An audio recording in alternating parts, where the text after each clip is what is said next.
Hey there, welcome back to our channel. Today, we're diving into a topic that can feel a bit intimidating but is super important for building connections and boosting your confidence: small talk. Whether you're at a party, networking event, or just chatting with your neighbor, knowing how to start and maintain conversations can make a huge difference.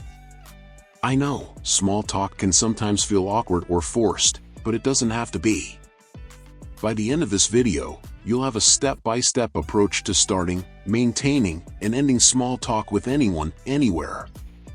Plus, we'll go over some common mistakes to avoid and how to overcome that nerve-wracking anxiety that sometimes creeps in. Let's get started. First, let's talk about why small talk is important. A lot of people dismiss it as pointless chit-chat, but that's not true. Small talk is like a warm-up. Think of it as the first step to building rapport and trust. Whether you're talking to a stranger or reconnecting with an acquaintance, small talk helps people feel more comfortable and opens the door to deeper topics. It's not about the topic itself, it's about the connection you're creating. Imagine you're at a party. You don't have to dive into life stories right away. Instead, start with a lighter topic, like the food, the music, or the venue. The real goal here is to create a comfortable space where both of you can feel relaxed enough to transition into more meaningful subjects. Small talk is like setting the stage for a great performance. Before you even start a conversation, it's crucial to get in the right mindset. The secret? Confidence and curiosity. It's normal to feel a little nervous, especially if you're not used to initiating small talk, but remind yourself that people want to connect. They're probably just as nervous as you are. So, instead of worrying about saying the right thing, focus on being present and showing genuine curiosity. A great tip to build confidence is to practice positive self-talk beforehand. For example, try saying to yourself, "I'm excited to learn about someone new today," or "I'm just here to have a good time." Also, consider a few go-to topics or questions in advance, like current events, shared interests, or what you've been up to recently. That way, you're not caught off guard when it's your turn to talk.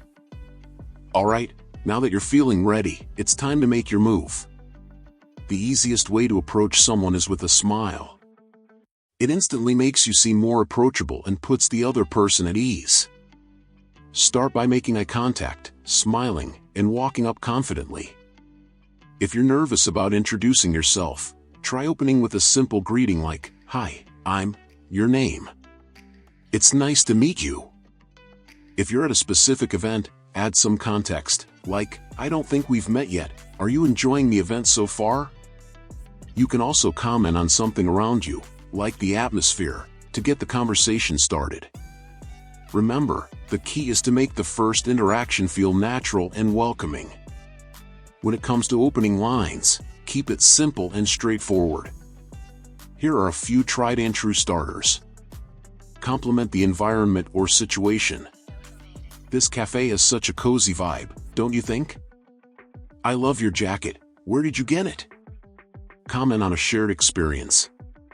"This workshop has been really interesting. Have you been to one of these before?"